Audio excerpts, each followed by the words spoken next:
So ஸ்கின்னை அழகுபடுத்துறதுக்காக medical ஸ்டோரில் போய் ஒரு ஃபேர்னஸ் க்ரீம் கொடுங்கன்னு கேட்டால் ஃபேர் அண்ட் லவ்லியை விட சூப்பரான க்ரீம் உங்களுக்கு ஒரு 30 ரூபா 50 ரூபாக்கே மெடிக்கல் ஸ்டோர்லேருந்து கொடுத்துருவாங்க. இதுக்கு காரணம் என்ன, அதுக்குள்ளாடி என்ன இருக்குன்னு நீங்கள் கண்டிப்பாக தெரிஞ்சுக்கணும். பல பெண்களும் பல சின்ன வயசு குழந்தைங்களும் இதை மாதிரியான க்ரீம்ஸ்க்கு உள்ளாடி போயிட்டு ரொம்பவே பெனிஃபிட்ஸ் அனுபவிக்கிறாங்க. அனுபவித்ததுக்கப்புறம் அதை விட முடியாது. தெரிஞ்சோ தெரியாமலோ புலிவாலை பிடிச்சிட்டீங்க அப்படின்ற மாதிரி தான் ஆயிடுறாங்க. திரும்ப அதுக்கப்புறம் சார் இதை விடவே முடியலை சார் அப்படின்னு கதறாங்க. காரணம் என்னன்னா அதுதான் மேஜரான ஸ்டீராய்டு க்ரீம்ஸ்.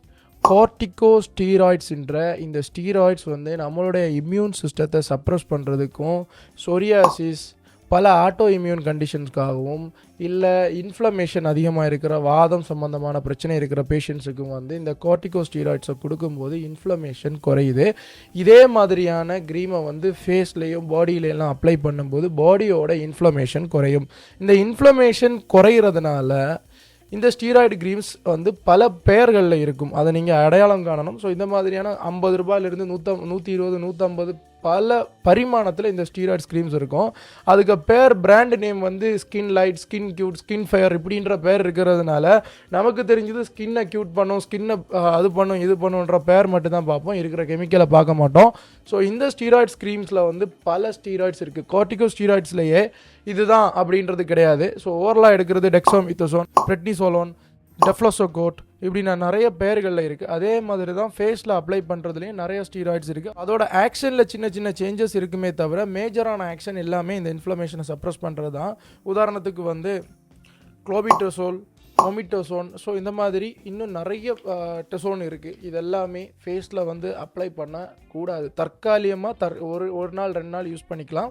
வார கணக்குக்கு யூஸ் பண்ணும்போது ஸ்கின் ரொம்ப அழகாயிரும். அதுக்கப்புறம் நடக்கிறத மட்டும் நான் சொல்லிடுறேன். So first of all melanin பிக்மெண்டேஷனை ஃபேஸில் குறைச்சி தரும். இந்த இன்ஃப்ளமேஷனை ரெடியூஸ் பண்ணுறதுனால இதனால் ஸ்கின் தகன்னு கலரும் க்ளோவும் வைக்கிறதுக்கு ஆரம்பிக்கும். ஸ்கின் ரொம்ப ஸ்மூத்தாகவும் சாஃப்ட்டுமாக மாறும். ஸோ முகத்தில் இருக்கிற இன்ஃப்ளமேஷன், ஆக்னி லைக் ரெட்னஸ் எல்லாமே ரெடியூஸ் ஆகும். ஸோ பார்க்குறதுக்கு ஃபேஸ் அவ்வளோ க்யூட்டாக தெரியும். 50 ரூபாயில் இப்படி ஒரு அரும் இருந்தா, இல்லை 100 ரூபாய்க்கு இப்படி ஒரு அரம் இருந்தா அப்படின்னு நீங்கள் தலை சுற்றுற அளவுக்கு அதோட ரிசல்ட் இருக்கும். இது ஷார்ட் டைமோட எஃபெக்ட். லாங் டைமில் என்னென்ன நடக்குன்றதை சொல்கிறேன். ரீபவுண்ட் ஹைப்பர் பிக்மெண்டேஷன் அப்படின்வாங்க. இந்த ஸ்டீராய்டு க்ரீமை விட்டுட்டிங்கன்னா அது அங்கங்கே மெலானின் பிக்மெண்டேஷன் ஆகுறது மாதிரி ஒரு அன்ஈவனான ஸ்கின்னை நீங்கள் பார்ப்பீங்க. ஒரு சில பெண்களுக்கோ ஹிர்சுட்டிசம் உருவாகும். அதிகப்படியான ஹேர்ஸ் முகத்தில் முளைக்கும். சில பெண்களால் அதை விடவே முடியாது. எப்படி மதுபானம் அடிக்கிறவர் குடிப்பழக்கத்துக்கு அடிமையாகிறாரோ அதே மாதிரி அதை விட்டாங்கன்னா ரெட்னஸ், ஸ்கின் பீல் ஆகுறது, இந்த மாதிரி பல பிரச்சனைகள் வர்றதுனால அவங்க அதுக்கே பழகிடுவாங்க. ரெகுலராக அதை போட்டால் தான் அடுத்தது அப்படின்ற மாதிரி போட்டு அடிக்ட் ஆகிடுவாங்க. ஸ்கின் நல்லா தின் ஆகும். அதுக்கப்புறமா ரிங்கிள்ஸ் வரும், சுருக்கம் விழுந்து ரொம்ப வயதான தோட்டம் வந்துடும்.